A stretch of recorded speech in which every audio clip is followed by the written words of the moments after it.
Aujourd'hui, on fait le tour de notre voiture aménagée. Ce bolide nous a conduit sans jamais faillir à travers les Andes du désert d'Atacama à la Patagonie.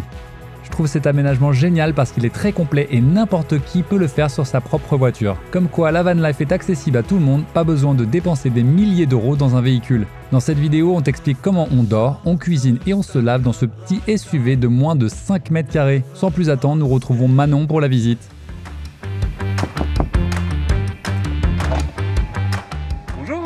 Oh bah tiens, vous ici, bah vous allez où? Bah en Patagonie. Ah bah c'est parfait, moi aussi. Allez, montez. Bonsoir. Alors ici, on est dans Franklin.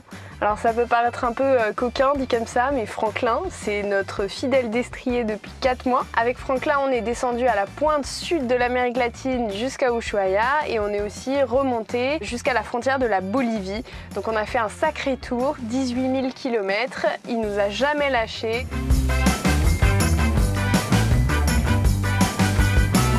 La particularité de Franklin, c'est que c'est une voiture, on va dire tout à fait classique, que vous avez peut-être dans votre propre garage et qui a été équipée justement pour ce genre de road trip, c'est-à-dire qu'on a une cuisine aménagée à l'arrière, on a une deuxième pièce, une chambre sur le toit, et donc on va vous faire le tour de cet aménagement aujourd'hui et peut-être que ça vous inspirera pour faire votre propre aménagement de camping pour partir sur la route. C'est parti!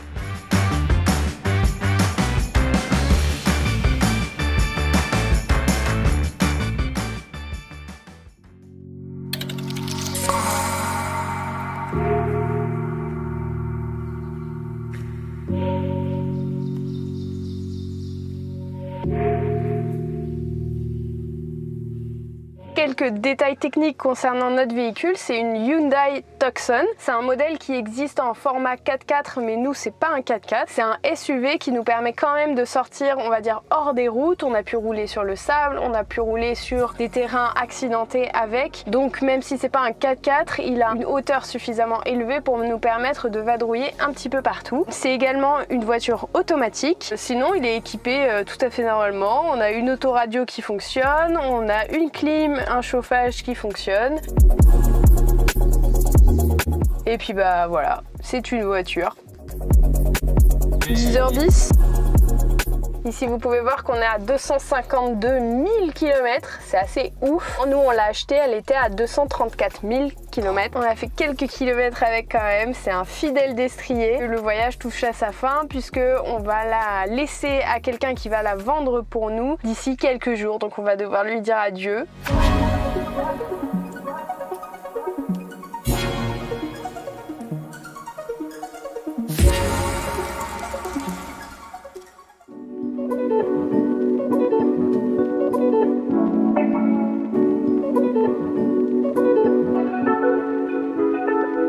Si vous comptez voyager plusieurs jours, voire plusieurs semaines, vous allez sûrement avoir besoin d'un matériel de camping assez complet. Et donc vous allez voir, dans ce genre de petit véhicule, il faut occuper tous les espaces de rangement et en profiter pour que ça soit le moins le bordel possible.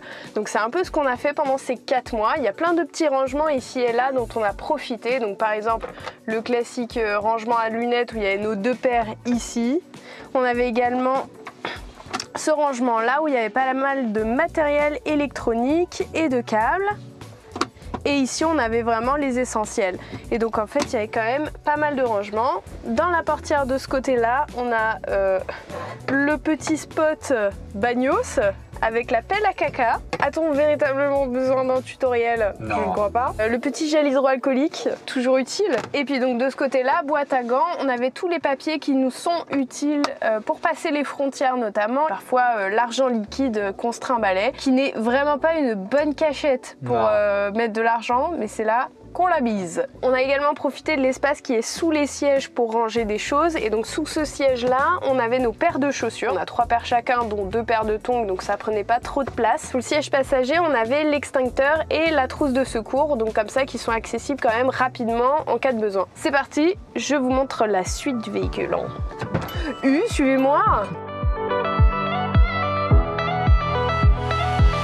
Alors là, on se trouve à l'arrière du véhicule et on dirait pas comme ça, mais il y a pas mal d'espaces de rangement, notamment sous les sièges. C'est là qu'on gardait la plupart de nos bonbonnes de gaz pour cuisiner, puis plein de petites choses comme ça dont on se sert pas souvent. On a aussi un espace de rangement derrière les sièges en les rabaissant comme ça, comme vous pouvez le voir. Donc là, ça fait un espace quasiment plat et donc c'est souvent une façon sur ce genre de voiture de placer un matelas et de faire un lit, mais nous, vous allez voir, c'est pas comme ça qu'on dormait dans la voiture, puisque en fait le coffre est complètement occupé par la cuisine et le meuble de dressing. Par contre, on utilisait ce petit espace 15-20 cm entre le meuble de cuisine et le dossier du siège pour placer nos gros sacs à dos qu'on avait pendant 8 mois donc sur notre dos et que là on a quasiment vidé et placé ici puisqu'on n'en avait plus besoin. En cas de tempête, la voiture c'était aussi notre abri parce que vous le savez sûrement, mais une tente de toit c'est super en été, mais quand vous avez beaucoup de vent, la prise au vent est énorme et on ne peut pas dormir là-haut. Là on a quand même un lit, on va dire d'urgence, qu'on a pas mal utilisé en Patagonie d'ailleurs. Je vais vous montrer tout de suite comment on fait le setup.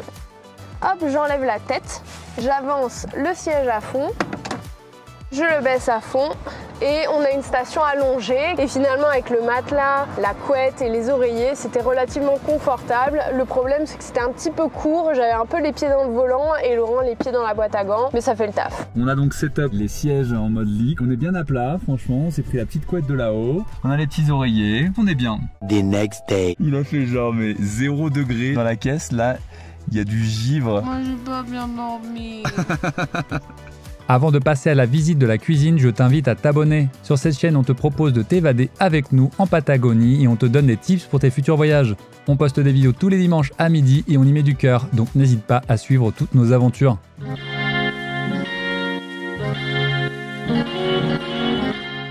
Alors ici on est dans la cuisine qui est aussi le dressing, donc je vais vous faire un tour, ça va être assez rapide. Ça a été construit par l'ancien propriétaire, donc c'est fait main, vous pouvez carrément le faire vous-même chez vous. Alors on a une plage arrière en bois qui est fixe ici, mais le meuble ici peut se slider, ce qui est, on va dire, nécessaire quand vous crevez parce qu'en fait le pneu de secours est en dessous. Ce qui est bien aussi avec ce système, c'est que en hiver, si vous n'avez pas du tout besoin d'avoir une cuisine à l'arrière, vous pouvez complètement retirer ce meuble et le laisser dans votre garage, le ressortir uniquement l'été quand vous en avez besoin. Et il en va de même avec la tente de toit. Si vous avez besoin l'été de partir sur la route, vous mettez votre tente de toit, vous mettez votre meuble à l'arrière et ça y est, vous avez une station de camping qui voyage avec vous non-stop et qui vous embête pas l'hiver.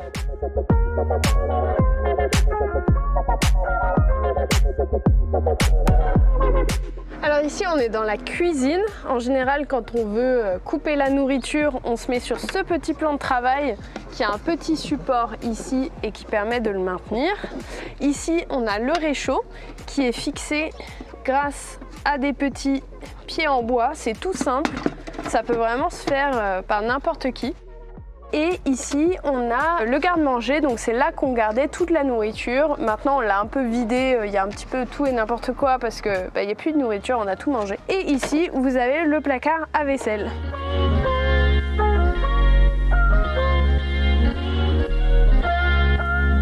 Donc ici on a 2 étagères en plus, donc nous c'était le dressing, ici il y avait tous les vêtements de Laurent et là il y avait tous mes vêtements et ça nous laisse avec un petit peu d'espace de chaque côté du meuble qui sont bien pratiques, où ici on avait un petit peu tout un bordel, on va dire mécanique et de ménage, et là on avait 2 bidons de 6 litres chacun. On trouvait qu'avoir 12 litres ça nous permet de tenir vraiment longtemps, de potentiellement prendre des douches, de faire la vaisselle avec, donc c'est ce qui nous donnait le plus d'autonomie.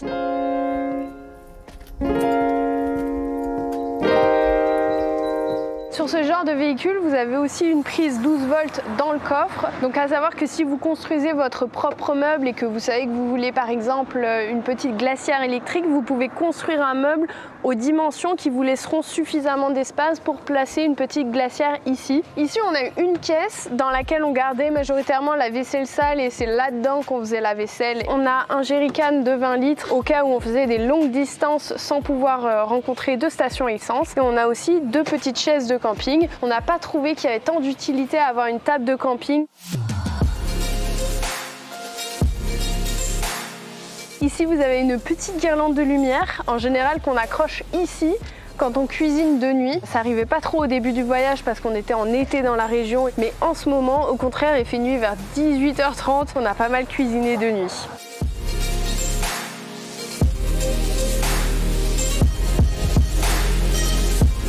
Alors maintenant, je vous propose de découvrir la suite nuptiale, c'est-à-dire la chambre, qui est là-haut, très pratique quand il fait beau, quand il fait chaud, quand il n'y a pas de vent, beaucoup moins pratique quand il fait moins 5 degrés et qu'il pleut et qu'il neige en Patagonie. Il faut monter à l'échelle, suivez-moi et enlevez vos chaussures parce que sinon c'est dégueulasse.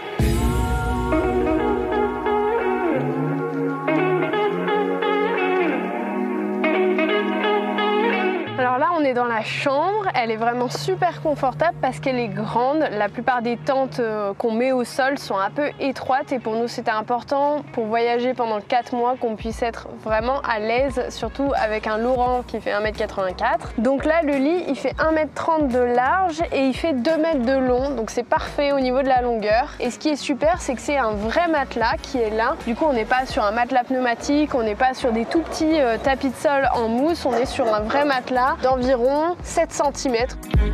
En dessous de ce matelas, on a un tapis de yoga et un tapis isolant pour avoir le moins froid possible.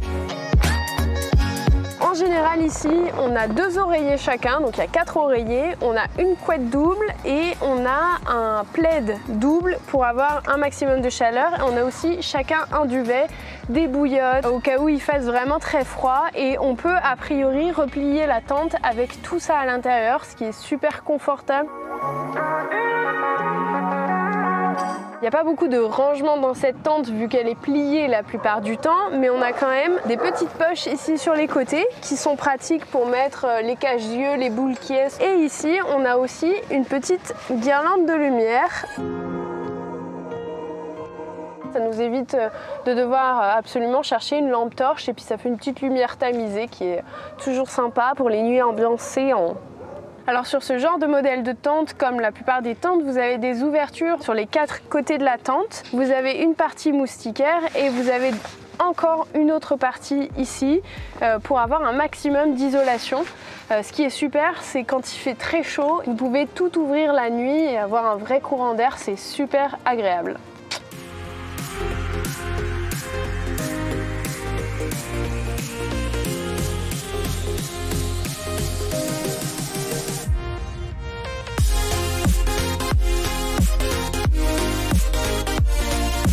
Alors pour plier comme déplier la tente, ça prend 5 minutes chrono, c'est vraiment super rapide. Donc je vais vous montrer rapidement comment on la replie et si vous voulez avoir un tuto sur comment la déplier, et ben faites ça en marche arrière. Attends, c'est vachement pas drôle. C'est parti. Hop, on la replie comme ça. Ici à l'intérieur, vous avez le matelas et toutes vos affaires qui ont été pliées. Il faut juste défaire les 2 petits crochets qui sont là et on repousse l'échelle. Le mieux là, c'est de bien s'assurer que tous les morceaux qui pendouillent, ils sont bien à l'intérieur pour que ça soit plus facile ensuite de mettre la bâche.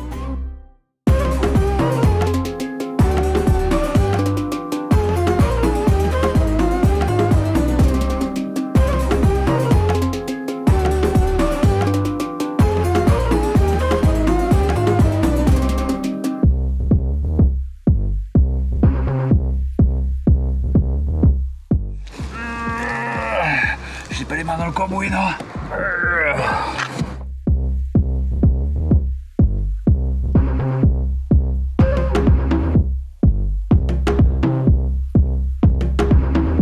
Merci d'avoir regardé cette vidéo. Dans le prochain épisode, on te partage nos premiers pas en van life avec notre ami Franklin. Est-ce que tu as un message à adresser à tes fans?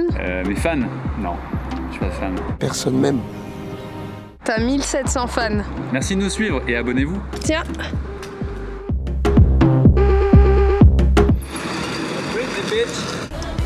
It's Britney, bitch.